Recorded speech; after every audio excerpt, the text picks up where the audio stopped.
Begin. In the name of the Father, and of the Son, and of the Holy Spirit. Amen. Let's say this Ignatius prayer for generosity. Lord, teach me to be generous. Teach me to serve you. Give and not on the cost. I cannot take the wounds. Toil and not the sick well. Live and Amen. In the name of the Father, and of the Son, and of the Holy Spirit. Amen.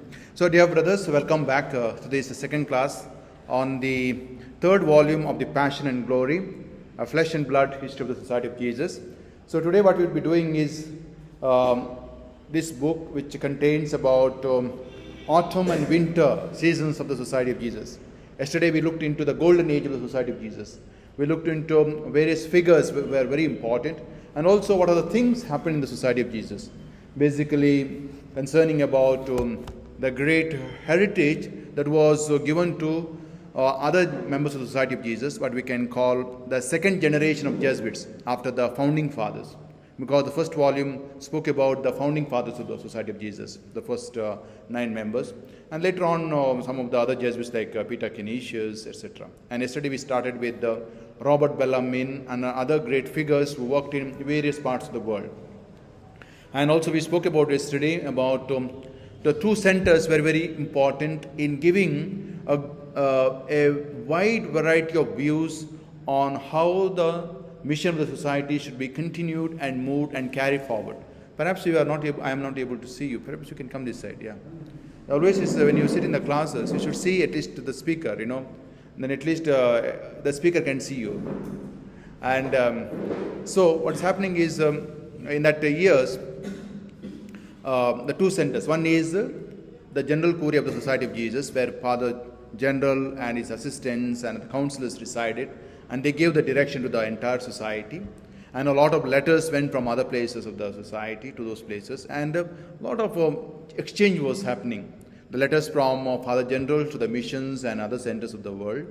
But also the Jesuits wrote a lot of letters about what is going on in other different parts of the world, giving them the missionary activity. The second one is Roman College, where a good number of Jesuits were trained, and they were sent to different parts of the world, like Matteo Ricci, Robert De Nobili, and etc.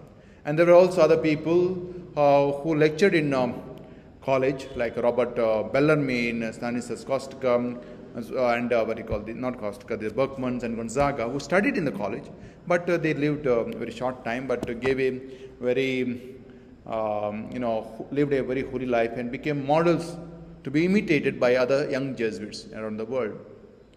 And also we looked into various other aspects about also art and architecture, how the Jesuit architectural style was started in Rome itself, and it was imitated even in the missions that could be seen also in the Paraguay reductions. So in other words, all these Malabar Rite or Chinese Rite, this is the new way of evangelizing. That means giving impetus or giving so much of importance to the local cultures and trying those cultural elements into the mainstream Catholic tradition. That's what they did in India. That's called Malabar Rite. It does not exist today, or Chinese Rite. Today what we call the indigenization or Sanskritization we call it, or what we call inculturation. And today more and more we are talking about interculturality. So no culture is dominant. Of course, when the missionaries came to India, what happened was they brought along with them very rich or very prominent religious culture. It's called European culture, not necessarily Christian culture. What can we call Christian culture? The Christian spirituality about, but we cannot say that, even though we can say that there are a lot of strains of saying that there's Christian culture, Catholic culture. Of course it is there, but you cannot say that no, they brought only that, because they also brought with their each nationalistic flavor into their Western culture. And when they came to India, there's an Indian culture, isn't it? The way we dress, the way we worship, etc. And it also made a big significant difference. And this led to a lot of conflicts in the places. And especially we can see that many religious congregations or orders were against the the Jesuit way of doing evangelization, borrowing or planting the local cultures into the so-called Christian culture. That's why in India, the way the priests dressed, like Robert de Nobili, John de Brito, Besky, they were all, they were wearing the dresses of the Brahmins here. And that made a big difference. And even in China, Matteo Ricci inculcated how the shamans were acting, or they are Buddhist, etc., or Confucius. For them it was very much to do with worshipping or respecting their ancestors, and they considered it was like worshipping the ancestors. It is not compatible with the Christian culture, they said. So actually it was not so. It was a respect for them, giving them place because they have lived a life and they have given an inspiration to their younger generation. That made a big difference. But Rome could not understand. As a result, a lot of things happened, and finally they were all condemned. That we will be seeing today's class. So a lot of things happened, So yesterday's class, and it was very nice to see how they were all full of energy, passion for our Lord. The amount of martyrs we have during that age, from 1581, from the time of Claudio Acquaviva as the fifth general of the society, until 1686, we can say, with Oleski, that it was another general who lived, and many others who gave a great push for that. And for us it is very important, those of us who are in Karnataka, and especially in the light of what is happening in Karnataka, a lot of missionary activities going on. But Jesuits are very prominent in Mysore area. You have read in a novitiate Jesuits in Malabar, or Jesuits in Mysore, for example. These volumes of Dominic Ferroli, who has written these books. And a couple of years ago, a book was published by Karnataka province, written by B.S. Dharwad called Matanadva Samadhigalu. Am I right? And it speaks about many Jesuits, including the Antonio Maria Plate. What is his name in Kannada? Puja Rajendra Swami, Chekkarasanikere, and the way he lived, the Jesuits. It's a very important period, because we will be dealing with that. Because by the time of the suppression of the Society of Jesus, 1773, there are not many Jesuits working in Malabar, in Mysore area and other areas. There are only 12 Jesuits. It was reduced to 9, etc. That's what the book says. So not many Jesuits were there, but they did a lot of work. So what you are going to see today? Today we'll be seeing in this book, these are the lives of people I have written, Ottoman lives. It's very important for us to see what happens. You have not put it's not working.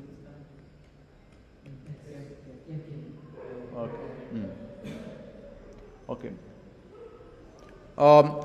It's very important for us to see the person called Tirso Gonzalez. He's 1624 to 1705. He was a controversial Jesuit, controversial general. He was a theologian, but he had his own agenda to pursue. He was against, I think, Jansenism or something else, and he always pushed his own ideas. It caused a lot of problems within the congregation, within the Society of Jesus, and his counselors were against him. Even they tried to call the general congregation to take him out as a father general. Can you imagine? This is happening, and because he caused also so much of controversies within the church. He was unnecessarily involved in these kind of things, and unfortunately, this is what happens. This is Gonzalez. So we'll see here. See, this is the one, 13th General, 1705, 1687 to 1705, it's quite many years. He lived and caused a lot of havoc in the Society of Jesus, unfortunately. And that's about this book speaks about. And this book is, beginning. That doesn't mean that history of Society of Jesus is always, it's beautiful roses. There were also thorns, starting from the central governance. That's why very important for us when you study history of the Society of Jesus, to have good people as provincials, as generals, as counselors. Very important. The people who are in the top are poor in their governance and they have their own agenda. They are not ready to listen to others. This is sometimes also problems happens in the Society of Jesus, where as you read in the constitutions, the general can overrule his general assistants, his counselors. Provincial can overrule his consultors. A superior can overrule his consult, and he can decide everything by himself. It's very good in one sense, but also there should be a little more. Today, everybody is an intelligent person. Nobody joins the Society of Jesus such as stupid fellows, I'm saying all the Jesuits are educated, and I would not take that idea about the general has to listen. Should not means he can take his own decision. He should consult his counselors. A provincial has to consult. Has to take into consideration, because when there are three heads. Because usually there's 4 consultants, in the province level or in the house level, 2, 3. There are something else you say, When the 3 heads to put together, there is something different. When all the consultants are against and the provincial decides something else, then the blunders are committed. And the history has shown. When you become a provincial, be careful about that. Sometimes pride goes before the fall, You may be a provincial, you may be a general. And that is the big controversy that we have in the life of General Tirso Gonzalez, who died in 1705, and they wanted to take him out. They could not, because they influenced the Vatican and other things. It's very, very, very bad. Okay, then there are also the royal confessors. Many Jesuits we know that worked in the royal palaces as as counselors to the kings and prime ministers, and they confessed. They knew everything. But in the courts, the courtiers were against them because they acted upon the Jesuits' ideas. What do you know about the court if you come from a simple family, if you do not know the politics of the royal court? So that is the problem with many Jesuits. Also, that's also caused a lot of heartburning among the royal people. It also happens in the Louis XIV and Louis XV in France, for example. So we have to be very careful, unnecessarily not to push your, should not put your hand in the troubled waters, we can say, there's an expression in English, don't, put your hand in the troubled waters. A snake can bite you, So it's very careful when you are in positions of that kind, when you are a consultant for some of the organizations, and when you are some kind of high position, you should be very, very tactful, prudent enough to do this. So there are the persons like Everard Nidard, Francois Leches, Michel Le Tellier. So these were the people who were involved, and also they created a lot of controversies with a good thing, because they wanted to do good for the kingdom, because they heard what the king said, and accordingly he said, this is maybe. He also heard the confessions of others. So it is be very careful.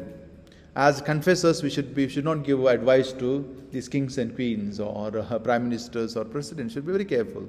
Unnecessarily poking your nose, and your nose is taken off. So these are the people. Then there are preachers.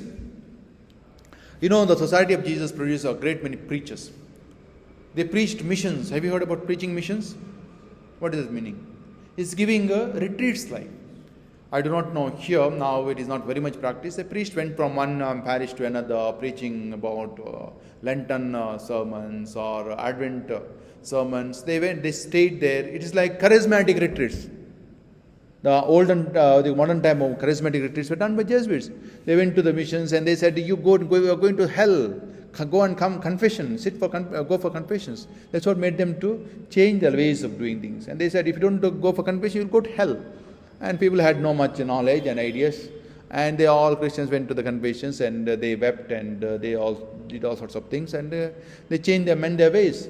And that's what is happening. And these are the people, we say, Antonio Vieira, Paolo Sineri. They're all in Italy. They're moving from one place to another. They became so famous.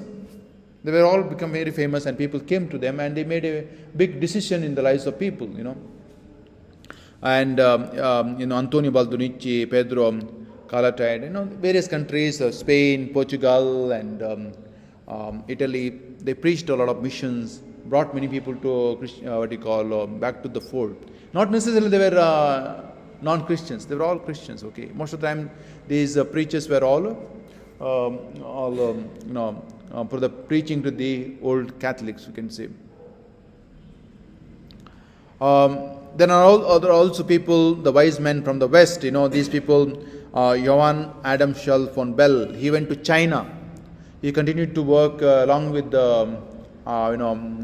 after Matteo Ricci. I think Matteo Ricci died in 1611. So afterwards he comes there, and he also had his own way of preaching the gospel, and he did made a big difference in China, continuing his legacy. But also his way of going about was different than Ferdinand Verbiest and Constanzo Giuseppe Beschi. Giuseppe Beschi was in India.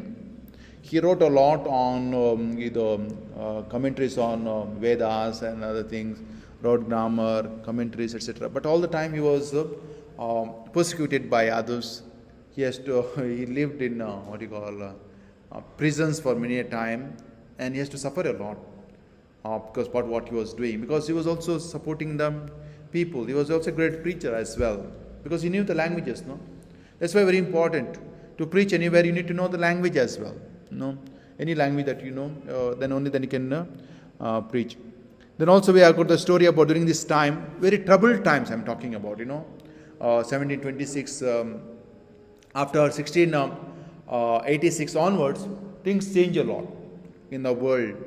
There are a lot of controversies come with that general I spoke about, and that the Chinese rite, Malabar rites came into question. The visitors from Rome were sent, the Vatican sent, and they were all, they did not know about the Jesuit way of going about, that's what made it change. Have you heard about Baroque music? Yesterday we spoke about. Am I right? Zipoli. What is his name? Very good. Dominic Zipoli. And he was, because sometimes music is very nice, sometimes we fall asleep for that. So, so Dominic Zipoli becomes a Jesuit at a later stage of his life, and he was the musician in the Jesuit church. I spoke about Jesuit church yesterday, and in that church he was organist. And later on he became a brother and went to Paraguay, and there he developed his, he enthused the natives to study music. They knew the music, and he put in order, and it has become very important music today. They have unearthed all this music that is available. You can think about, or you can see in the YouTube, Domenico Zipoli music. Then there are pioneers we spoke about, explorers of the Mississippi. Where is the river of Mississippi? Elide, Mississippi River.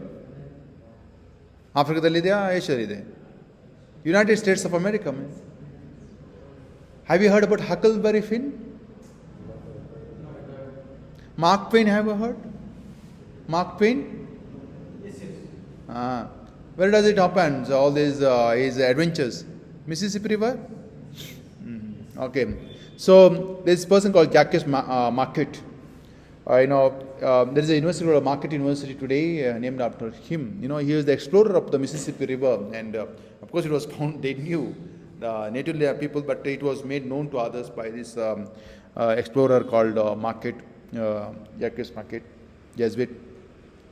Then also many people worked in California. The California, when you think about not today's California, it is also Bahia del Mexico, also Mexican side.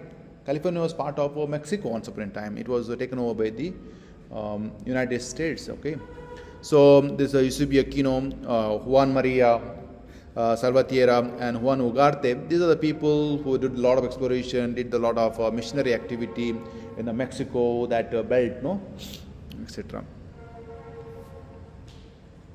We'll go quickly. Then also other people very important, Johannes Gruber, Antonio de Andrade, they did a lot of explorations, also missionary activity. Then, we go to other areas like what are the things that causes for the separation of the Society of Jesus. That will come back afterwards, okay. So these are some of the pictures, brothers.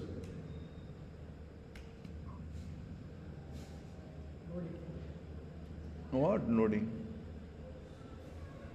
Can you go and just press it?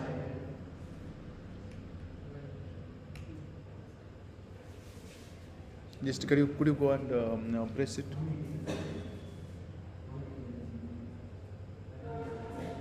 Okay.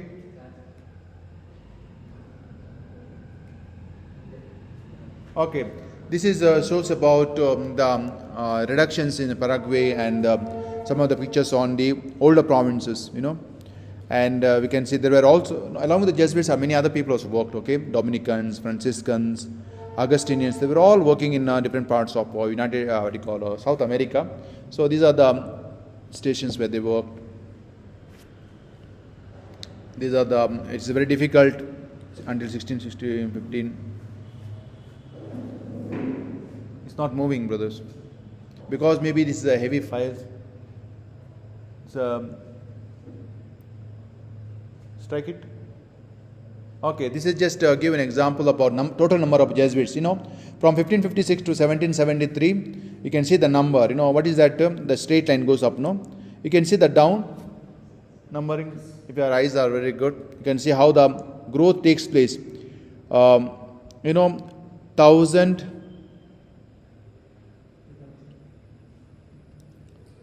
So 1,670, you can see the rise, 16,000 Jesuits. Then the process of growth of society is slow. You see that? Do you see that?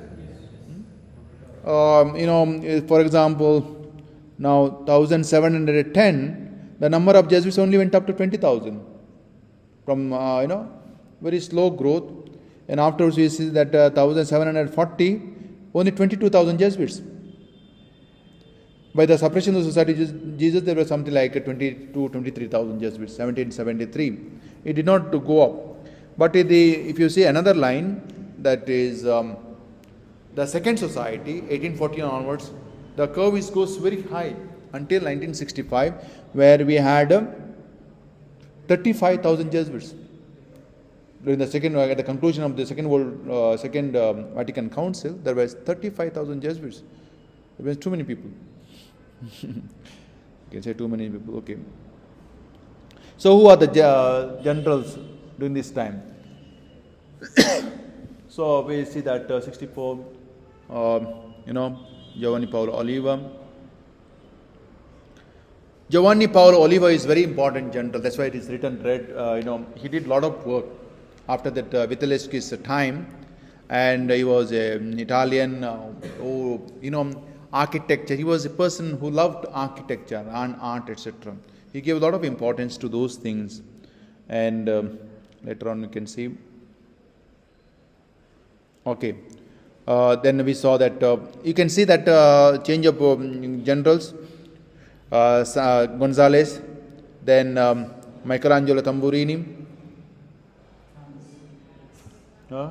The generals were not very good. There were a lot of problems during this time. They found difficult to contain the Jesuits, Means there were a lot of controversy. They were not very prudent enough in doing certain things. They were, I suppose they lost also the influence in the Vatican, probably. And you can see that 20 years France Retz. The next one is, Aloysius Centurione. A lot of things happened during his time. The general called Franz Retz's time, and many of the Jesuits were expelled during the time of Aloysius Centurione's time. Then finally Lorenzo Ricci, who died in 75, and he was a very simple person. So then we go to separation of the society of the dark times of the society, we can call it. Okay. Now we'll we saw some of the things what are happening, and we'll see the causes for that. But meanwhile, we should see the context in which the separation of the society takes place. It is not, we cannot put the blame only on the Pope. Okay, Pope gave the final signature. But before that, all the kingdoms came up that they tried to suppress the Society of Jesus. Expulsion of the Jesuits takes place in Portugal, Spain, and many other countries. And also there are many things happened in that context. One is, this is the time of what we call intellectual history of the society in the world. Enlightenment period. Have you heard about Enlightenment period? Have you heard about Enlightenment Period? This is called, in the history, if you say, in the 11th, 12th century, it is called Dark Ages, sometimes they call it. Middle Ages, we call it, no? In the Middle Age, actually, it is not Dark Ages. A lot of intellectual activity took place, and where the universities were established, like Bologna University, Padua University, then Sorbonne University, Oxford University, then Heidelberg. These are the main universities comes up in those Middle Ages. 12th century, 13th century, Thomas Aquinas, Duns Scotus, these great theologians and saints, Bonaventure, you remember them? And establishment of new orders like Dominicans and Franciscans. All those things happened during that age actually. It is not a dark age, but it's an intellectual age. Then 14th century we see that Renaissance period.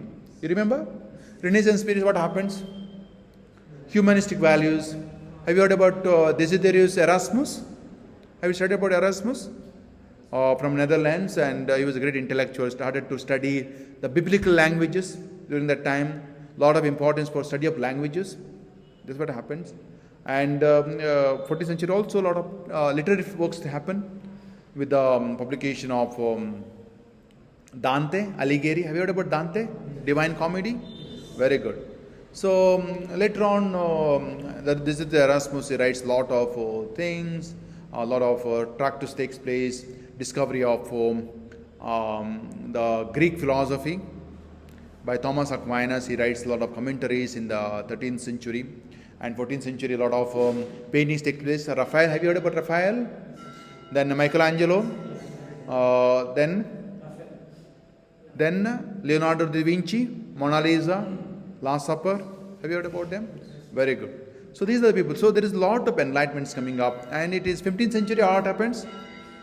Reformation takes place. New ideas, new thoughts.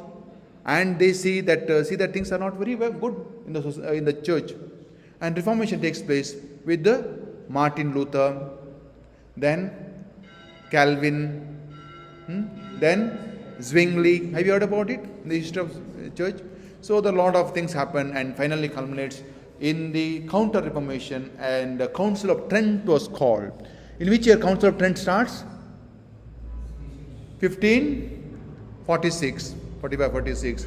And who are the participants in the Council of Trent among the Jesuits? Peter Faber, Diego Lainez, and later on Peter Canisius. It ends up in 1562. So these are the very big names of Jesuits side, and our secular history book says that it is Ignacio who started the Counter Reformation. Am I right in Indian textbooks? I don't know whether the Counter Reformation. Anyway, but they worked hard to bring back the Lutherans back to Christian fold, and the Anglican church goes to turmoil. Henry VIII says that he himself is the head of the church in England.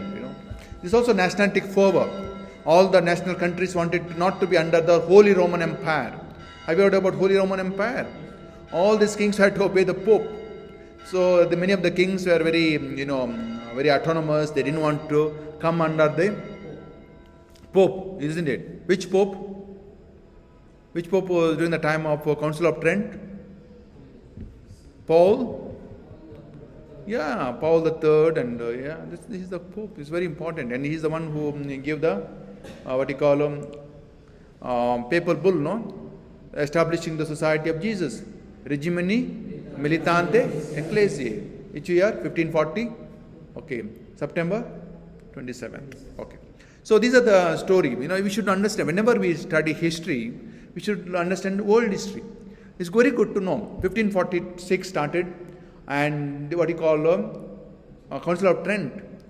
And at that time, who was ruling India? Babar.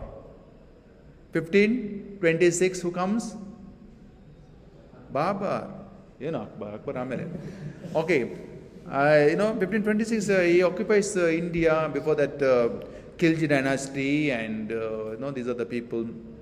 And finally comes Babar. Babar establishes the Mughal Empire in India. Good to know about that. That's why afterwards, Geronimo Nadal that we spoke about, he came to India with Rudolf Akaviv and others. They were working in the in the palace of Akbar. Very important. And meanwhile, a lot of things happened in Europe. Then we go to the 16th century, this Reformation takes place, a lot of ideas come about, paintings happen, Baroque style that we spoke about, the churches were being built in that style. We know the inauguration of what? Inauguration of Vatican, that St. Peter's Basilica, the square and other things. A lot of things happen during the time of Alexander Farnese, right in the 7th, I suppose, he was the Pope at that time. So meanwhile, you can see 16th century, 17th century, that we see a lot of explorations take place, people going from one country to another, occupying, that the wars are taking place not in Europe, among the Christian kings, but also in the colonies. So we can see that 7 years war, 1754 to 1763, between colonial powers. Who are the colonial powers? English, French, Dutch, Spaniards, Portuguese. Then afterwards comes also Belgians later on. Okay, these are very important. This just go to the 1768 and 1774. Russo-Turkish war takes place. Russo means what? Russian. Because Turks were very strong, brothers, and Greek was occupied by them until 1821. Cyprus and all were occupied by them. It's very important. And we should also understand, have you heard about Voltaire, Montesquieu? They were the great philosophers in France, and they were the ones who wrote a lot of things. Voltaire's ratings were, whipped up widespread discontent with the existing situation. They wrote against the Jesuits, Voltaire, 1694 to 1798. A lot of things were come up. Okay. Then we see about intellectual frenzy and political turmoil. 1773, the society was suppressed. Boston Tea Party, have you heard about? 1776, the American independence, American Revolution. Then, 1799, England and France wars, ends with the defeat of Napoleon Waterloo. And also, you should understand, 1789, the French Revolution takes place. Am I right? Yes. 1789, yeah. And also, meantime, there is a lot of industrial revolution taking place. With the one point we forgot to say about the time of Reformation time. Who founded the printing press? Who is the founder of printing press? Have you heard about Gutenberg typewriter? Johannes Gutenberg? No? Oh, very good. Gutenberg, we should remember all these things. These are the people very important, and the printing press, publishing books, writing novels, they start with different languages, the spread of literature, spread of education in different places, that also makes a big difference during this time. At that time, not only the Jesuits were intellectuals, or Dominicans were intellectuals, or Franciscans, or Capuchins. There were others as well. The lay people, Voltaire, Montesquieu, all these were all the lay people. Have you heard about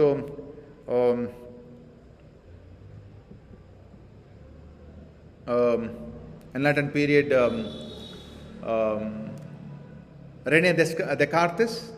René Descartes. In philosophy, you'll come to know about these things. You'll study a lot, and many others. Immanuel Kant. These are all lay people, brothers. They are not religious. Okay, they bring a lot of thought, new ideas, and that makes a big difference in this time.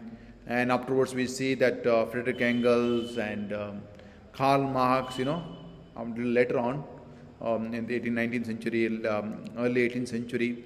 And before that, we have called Fichte, Johannes Fichte, and other people. Philosophers were making a big revolution. And this is the picture of a French Revolution that you can see. What are the three slogans of French Revolution? 1789 it takes place, but the movement begins earlier on, already in the Louis XIV. King, it starts that revolution, that kind of new ideas. Louis XV could not contain, and finally Louis XVI, he married Mary Antoinette, and she said, when the people had nothing to eat, she said, what did she say? Instead of bread, give them cake, she said. People are, and with that, liberty, fraternity, and equality. Equality, fraternity, and liberty were the main themes of the French Revolution that takes place. And the French Revolution, in which thousands of people are killed, and all the properties of the church were confiscated by the state. All the monasteries are turned into centers of something else. Everyone was laicized, secularization of the process, because religion was so much engrossed in the life of the people, even public life, they could not breathe. That's why the religion has to have a place on a certain distance, not too much. Religion should not take over the life of people in every sense. It should guide them, inspire them. It should not overpower them. If they overpower, this is what happens, the revolution takes place. Even in what happened in 1917, brothers, in a Russian revolution, one of the reasons is because the Orthodox Church in Russia was so powerful. They determined the life of people. The kind of inquisition that was taking place in the 16th, 17th and 18th centuries in all around the world. Who wants to be a Christian or remain a Catholic? People who voiced the ideas and thoughts against the priests over the corruption in the church, they were burnt alive. Bruno, have you heard about Bruno? In Rome, come for the period. And the priests bishops were involved in these things, in killing these simple lay Catholics, because they voiced ideas. Galileo comes up with the new ideas, and the church says, no, what your ideas are wrong, because scripture says different. The church stopped people thinking. That is a disaster. When you stop people thinking, that means you're bringing upon yourself disaster. What's happening in India today, just because of the political gain, we should not, stop the ideas. But this is why very important to have the church in a secular society as well. Critical thinking, critical analysis is very important. These are the things we should allow. When you become a priest, always allow new ideas to come up. Always you should not stop people from, thinking. And that is what happens in the French Revolution. And many were killed because of they were not ready to open up. Okay. So as a result, it's culmination of all these things we can say, and the Jesuits were in the forefront, and they were giving new ideas. And especially we'll see that, the reductions, they formed the self-government, indigenous people, and that was the main reason as well by the suppression of the Jesuits in the colonies by the Portugal and the Spanish people. So papal suppression takes place in July 21st, 1773 by Clement XIV, the Pope. He was a Franciscan Pope, brothers. Franciscan, okay. So it lasted for 40 years. It was followed by another Pope, Pope Pius VII, the rest of the Jesuits in August 7, 1814. So one of the main reasons the bull that comes up, the suppression of the Society of Jesus, is it says that society is no longer able to produce the very rich fruits and usefulness for which it was founded, that we abolish and suppress it. That's the reason. Let's see some of the figures, because some of the things here and there we'll put them together. In the year 1759, who was the general at that time? Lorenzo Ricci, 58-59. Okay, 58. Another general dies, and 59 was elected. 58-59. So when the general persecution began, the society counted 22,559 members in 41 provinces, 24 houses of professed fathers, 61 novitiates. How many? 61 novitiates were there. It is more than provinces, 61 novitiates, 340 residences, 609 colleges, 171 seminaries. It is not for the Jesuits, but the Diocesan clergy, and 270 mission stations. The amount of work that was going on, can you imagine? So in order to understand the restoration, it is necessary to know about its suppression, not just how and when it happened, but also why it happened and what were its consequences. When you see in a global perspective things that were happening at the time in different missions and other places, then you should understand why Why the society was suppressed? What is the reason? So it must be suppressed, it must be stressed, the papal suppression would not have happened but for the national suppressions and expulsion of Jesuits by the kings of Portugal, France, Spain and some Italian states, and the combined pressure of the kings brought upon Pope Clement XIV, what one author refers to as the bullying of Pope Clement XIV. Actually, Pope did not want to suppress the Society of Jesus. Clement XIII was he was suppressed, but he didn't agree. But the next Pope had to agree because so much pressure by the king.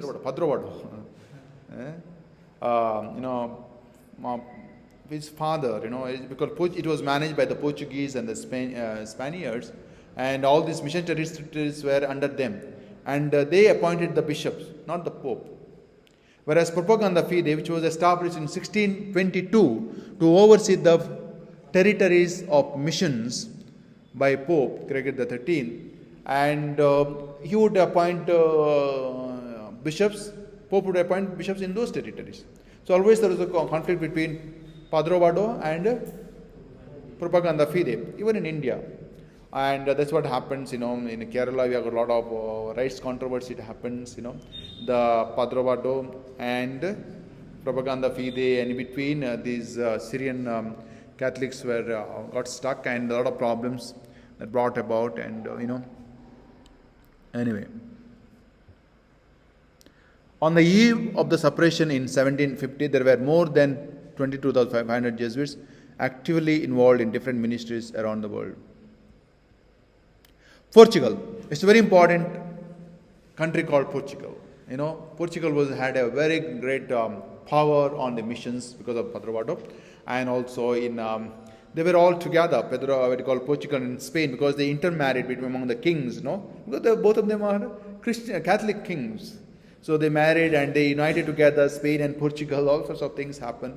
And they were controlling the most of the territories in Americas, for example, from whom Americans got independence.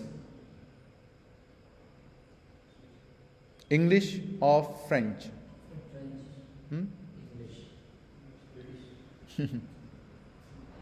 Tell me. British, Boston Tea Party, that's what, and afterwards it was,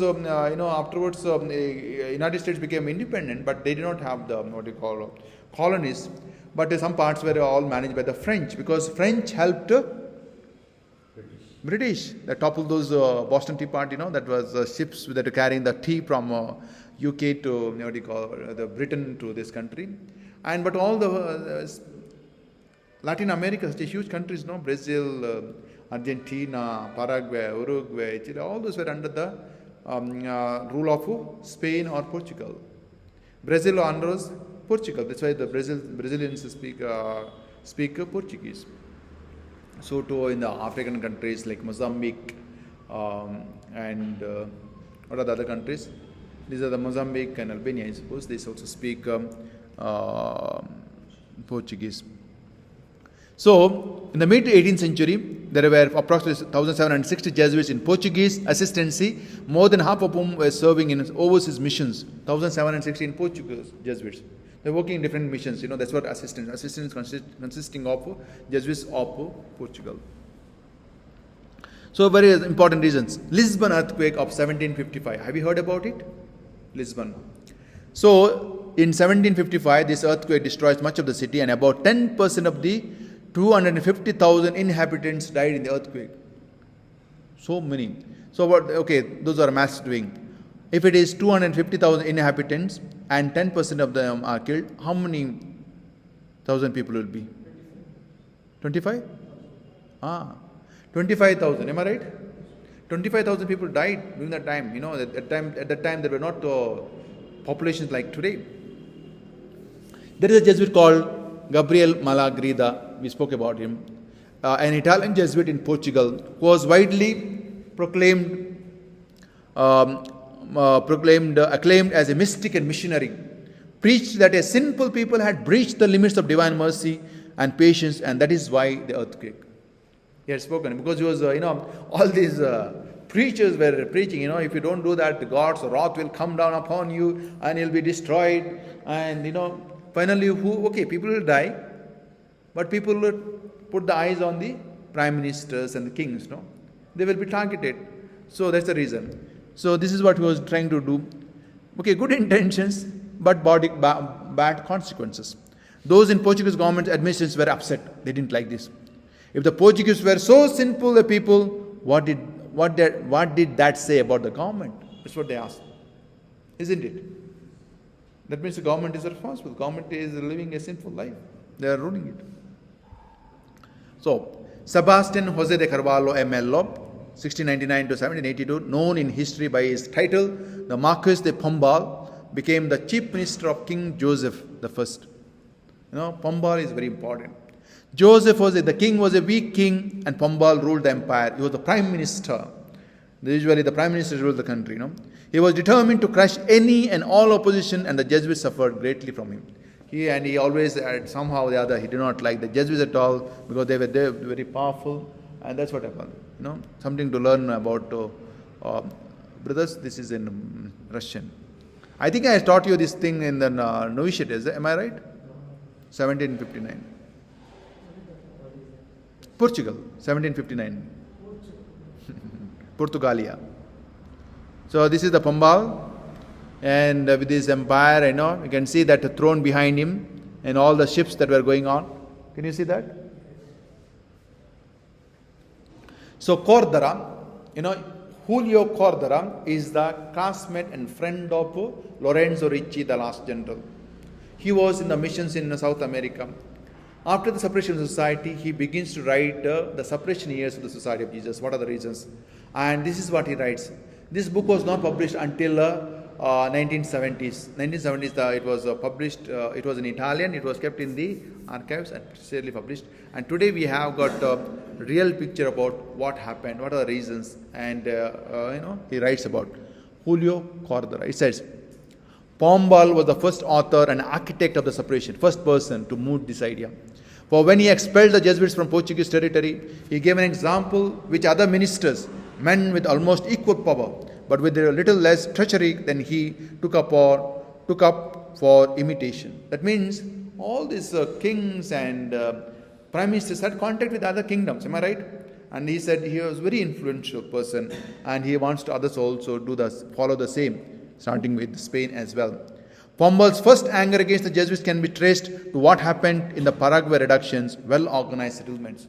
Because all these missions were under the Jesuits and they were armed themselves. And you have seen the movie called The Mission. So I do not want to speak more on that, The same Marquis is Pombal. This is the Joseph I, King of Portugal.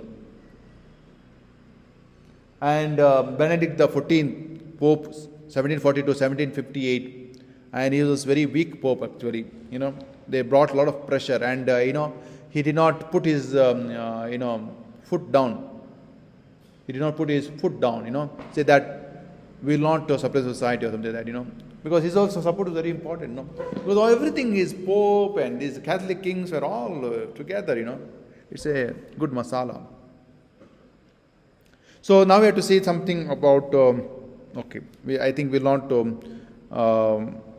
talk about this new world between Spain and Portugal, 1494 treaty, where they brought together.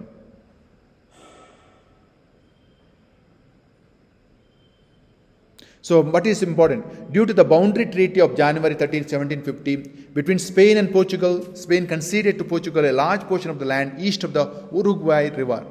I'm talking about reduction, which contained 7 reductions supervised by Jesuits with nearly 30,000 Indians. I think there were 27 reductions. Portugal, offering them a small compensation for their losses, ordered the Indians to move into the Spanish territory. That's what problems begin.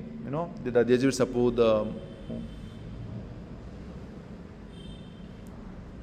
So the hardships that came with such a mass exodus led first to refusal and then to war. Since the Jesuits had previously received from Spain permission for the Indians to bear arms, they were equipped to do battle. Spain and Spaniards had given the permission to Jesuits too, because they were also self-defensive. See, So that's what the war takes place. The consequent war of the 7 reductions pitched Spanish and Portuguese troops against the Indians. Though the European powers triumphed, rumors spread that the Jesuit missionaries had instigated and supported the rebellion. So that's one of the reasons. In Spain, Hispania, 1767.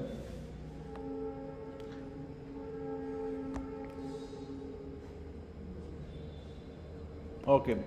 Jesuit advocacy of indigenous people's liberties might have displeased indigenous communities, but it did not enhance Jesuit popularity with the colonials. The Jesuits were still very popular people.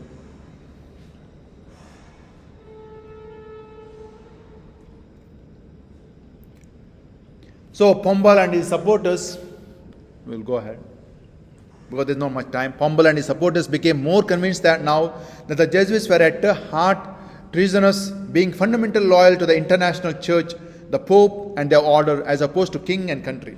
They notice that Jesuits are always supporting the Pope. What's the reason? Can you get me some water? What's the reason?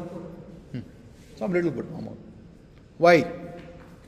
Why the loyalty to the Pope?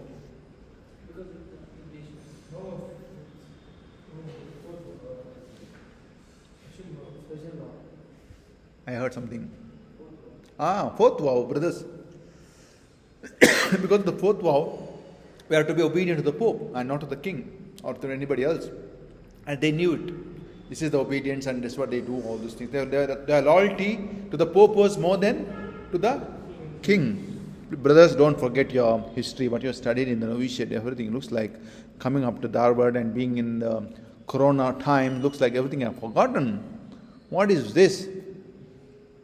Joshua, you are good in history. In the quiz, what is happening to you? He has become mystic now. So in 1757, Pombal authorized publication of a short account of the Republic which the Jesuits have established in the Spanish and Portuguese dominions of the New World. A revelation of the Society's secret intention and extensive indictment of its involvement in the recent war. So then there is all these visitors going and happening.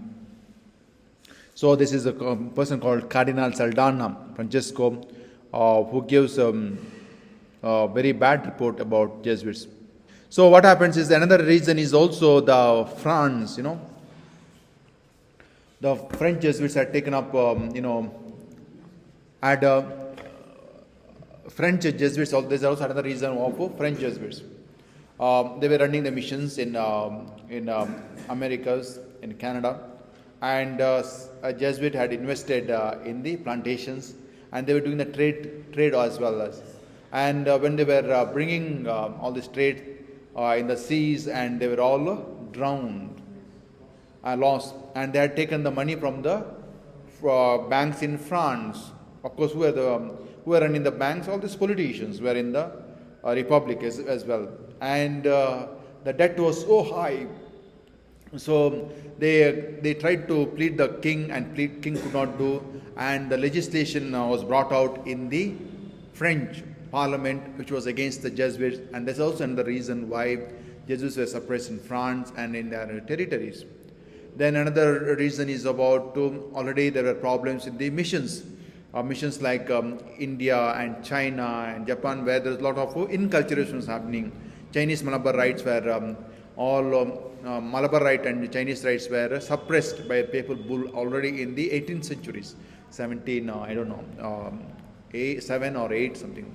This is the time, and they were suppressed. And finally, in 1740, completely suppression of these rites during this at Alexander.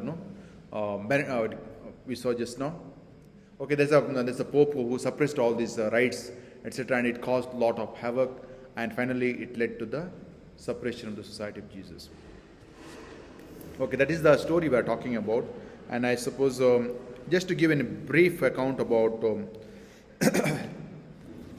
always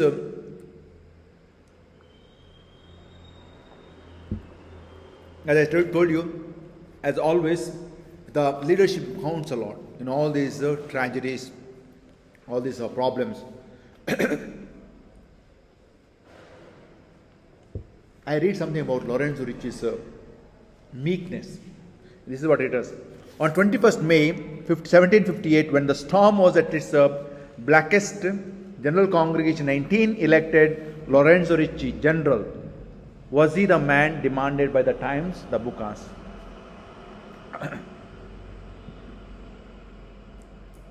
And this is from the book of Giulio Cordera.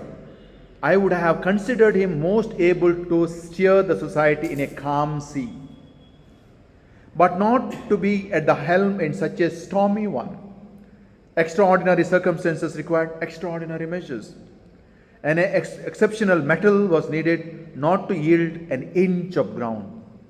This is what Giulio Cordera thought, and he was a close friend of Ricci's. This is what he writes.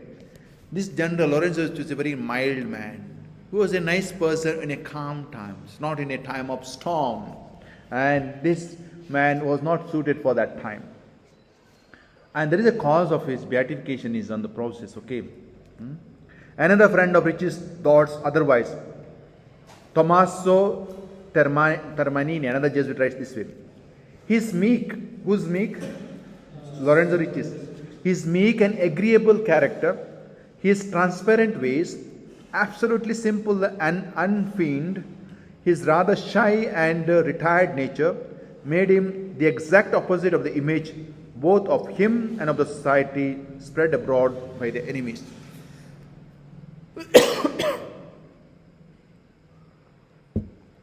I'm talking about because another Jesuit writes, no, in the stormy times, we need to have a general who is very calm, mild, meek, lamb.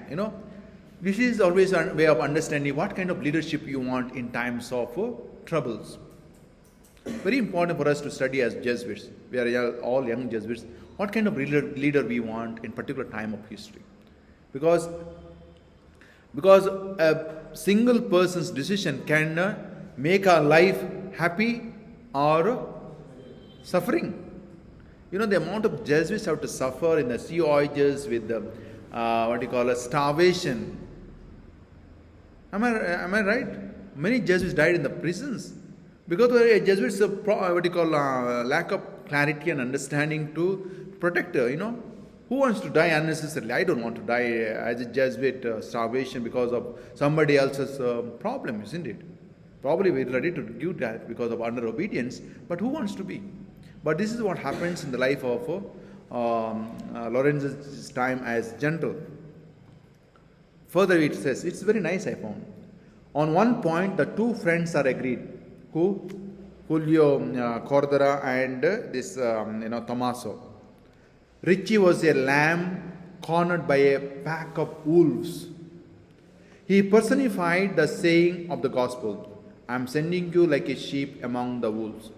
When persecution was at its peak, and when the society was accused of duplicity and arrogance, it was headed by a humble and simple man. There is also a reason society was considered as very arrogant. Pride was there as well.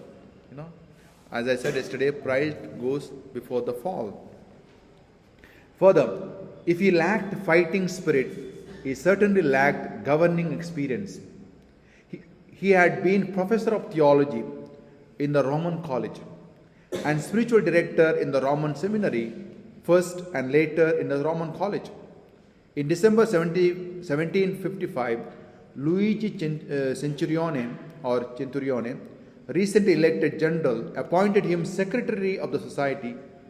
Ricci alleged his lack of fitness for the post, but accepted it and moved to the Jesuit, the residence of the general at the time. He himself said, fellow, I don't want to be a secretary of the society. Please don't make me as a